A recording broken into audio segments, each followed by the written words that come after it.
My mother's oldest two children, their name was Annie and Willie. And she found this in the newspaper, and she cut it out and saved it. And that's the reason that we've always been so attached to it, was because of this. And it's over 100 years old. It's the eve before Christmas. Good night had been said, and Annie and Willie had crept into bed. There were tears on their pillows, and tears in their eyes, and each little bosom was heavy with sighs. For tonight their stern father's command had been given that they should retire precisely at 7, instead of at 8, for they troubled him more with questions unheard of than ever before.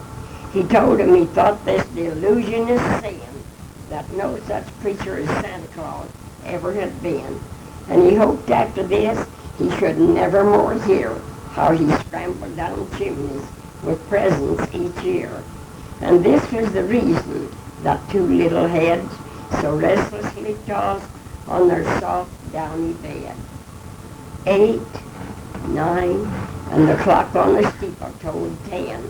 Not a word had been spoken by either till then, when Willie's sad face from the blanket did peep and whispered, "Annie, is you fast asleep?" "No, Brother Willie," a sweet voice replied. "I've long tried in vain, but I can't close my eyes, for somehow it makes me so sorry, because dear Papa has said there is no Santa Claus." Now we know that there is, and it can't be denied, for he came every year before Mama died. But then I've been thinking that she used to pray, and God would hear everything Mama would say. And maybe she asked him to send Santa Claus here with a sack full of presents he brought every year. Well, why can't we pray just like Mama did then, and ask God to send him with presents again? I've been thinking so too, and without a word more, 4 little feet bounded out on the floor. 4 little knees the soft carpet pressed, and 2 tiny hands were clasped close to each breast. Now, Willie, you know we must firmly believe that the presents we ask for, we're sure to receive. You must wait very still till I say the amen, and by that you will know that your turn has come then. Dear Jesus, look down on my brother and me, and grant us the favors we're asking of thee. I want a wax dolly, a tea set, and a ring, and an ebony workbox that shuts with a spring. Bless Papa, dear Jesus, and cause him to see that Santa Claus loves us as much as does he. Don't let him be fretful and angry again at dear Brother Willie and Annie. Amen. Dear Jesus, let Santa Claus come down tonight and bring us some presents before it is light. I want he to give me a nice little sled with bright shiny wonders and all painted red, a box full of candy, a book, and a toy. Amen. And then, Jesus, I'll be a good boy. Their prayers being ended, they raised up their heads, and with hearts light and cheerful, they again sought their bed. They were soon lost in slumber, both peaceful and deep, and with fairies in dreamland were roaming in sleep. 8, 9, and the little French clock had struck 10, ere the father had thought of his children again. He seems now to hear Annie's half-suppressed sigh, and see the big tears stand in Willie's blue eyes.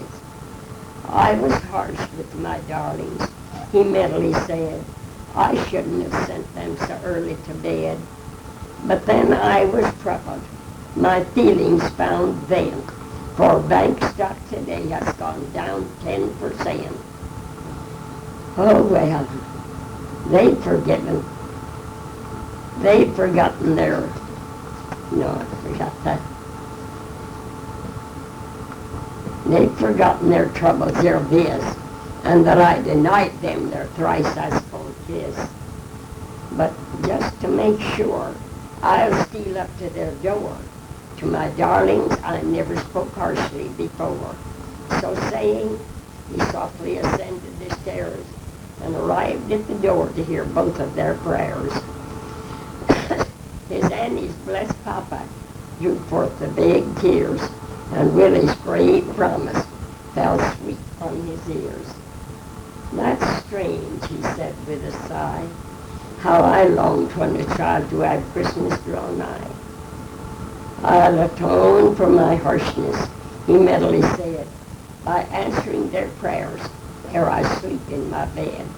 Then quickly he turned and softly went down, threw off velvet slippers and silk dressing gown, donned hat, coat, and boots, and was out in the street, a millionaire facing the cold driving sleet.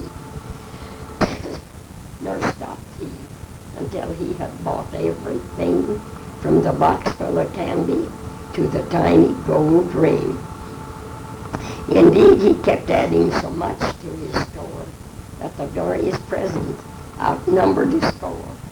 Then homeward he turned with his holiday load, and with Aunt Mary's help in the nursery bestowed. Miss Dolly was seated beneath a pine tree, beside of a table spread out for her tea. A workbox well filled in the center was laid, and on it the ring for which Annie had prayed. A soldier in uniform stood by a sled, with bright shiny runners and all painted red. There were balls, dogs, and horses, and books pleasing to see, and birds of all colors were perched in the tree, while Santa Claus, laughing, stood up in the top, as if getting ready more presents to drop. Now as the fond father the picture surveyed, he thought for his trouble he had amply been paid. And he said to himself, as he brushed off a tear, I'm happier tonight than I've been for a year. I've enjoyed more true pleasure than ever before. What care I if bank stock falls 10% more? Hereafter I'll make it a rule, I believe, to have Santa Claus visit us each Christmas Eve. So saying, he gently extinguished the light, and tripping downstairs retired for the night. As soon as the beams of the bright morning sun put the darkness to flight, and the stars one by one, poor little eyes out of sleep opened wide, and at the same moment the presence espied. Then out of the bed they sprang with a bound, and the gifts that they had prayed for were all of them found. They laughed and they cried in their innocent glee, and shouted for Papa to come quick and see what presents old Santa had brought in the night. Just the things that they wanted and left before light. And now, whispered Annie in a voice soft and low, you'll believe there's a Santa Claus, Papa, I know. While dear little Willie climbed upon his knee and told in soft whispers how Annie had said that their dear blessed mama so long ago dead used to kneel down and pray by the side of her chair, and God up in heaven would answer her prayer. Then we got up and prayed as good as we could, and God answered our prayer. Now wasn't he good? I should say that he was if he sent you all these, and knew just what presents my children would please.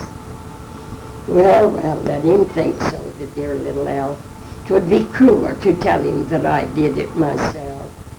Blind Father, who caused your stern heart to relent, and the angry words spoken so soon to repent?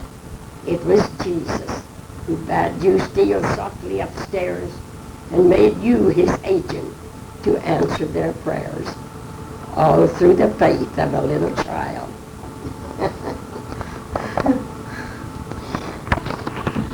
read that. This was done on March 30th, 1977.